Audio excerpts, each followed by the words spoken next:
जब लोग ईद की छुट्टियों की खुशी में अपने घर जाने की तैयारी कर रहे थे, तभी पाकिस्तान के बलूचिस्तान प्रांत की राजधानी क्वेटा में एक जोरदार धमाके ने सब कुछ तहस नहस कर दिया। यह हमला क्वेटा के चमन फाटक रेलवे स्टेशन के पास हुआ, जहां विस्फोटक से भरी एक गाड़ी ट्रेन से टकरा गई, जिसमें कम से कम 24 लोगों की जान चली गई।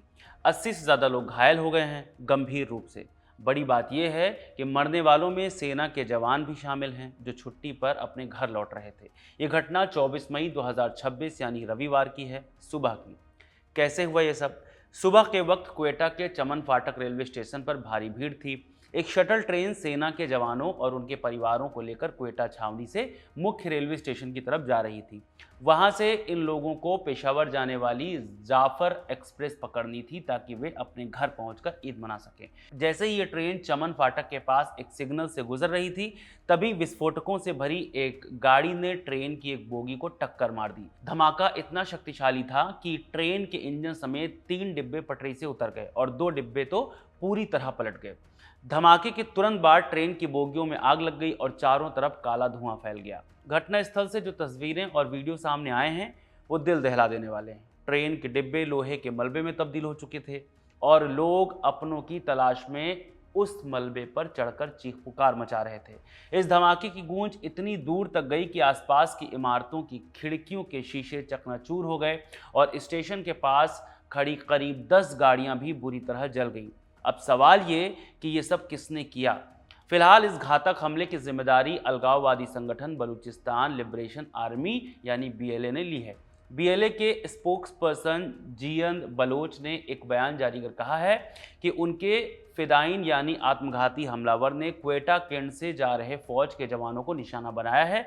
हालांकि पुलिस और सुरक्षा एजेंसियां अभी भी बारीकी से जांच कर रही हैं कि हमला आखिर किसने किया और किसका क्या प्लान था।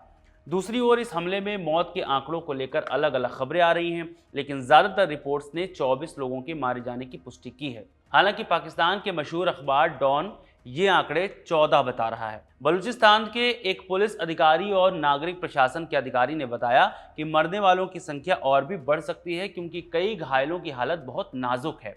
धमाके के तुरंत बाद क्वेटा के सभी सरकारी अस्पतालों में इमरजेंसी घोषित कर दी गई है। छुट्टी पर गए डॉक्टरों और पैरामेडिकल स्टाफ को तुरंत ड्यूटी पर बुला लिया गया है।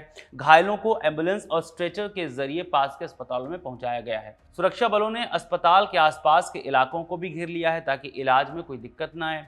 प्रशासन का कहना है कि वे घायलों को बेहतरीन इलाज मुहैया कराने की पूरी कोशिश कर रहे हैं। उधर बलूचिस्तान सरकार के गृह मंत्री के प्रवक्ता बाबर यूसुफजई ने बताया कि धमाके के बाद पूरे शहर में हाई अलर्ट जारी कर दिया गया है। उन्होंने लोगों से अपील की है कि वे धमाके वाली जगह पर भीड़ न लगाएं, ताकि राहत और बचाव कार्य तेजी से चल सके। पुलिस की फोरेंसिक टीमें मौके से सबूत और सैंपल इकट्ठा कर रही हैं।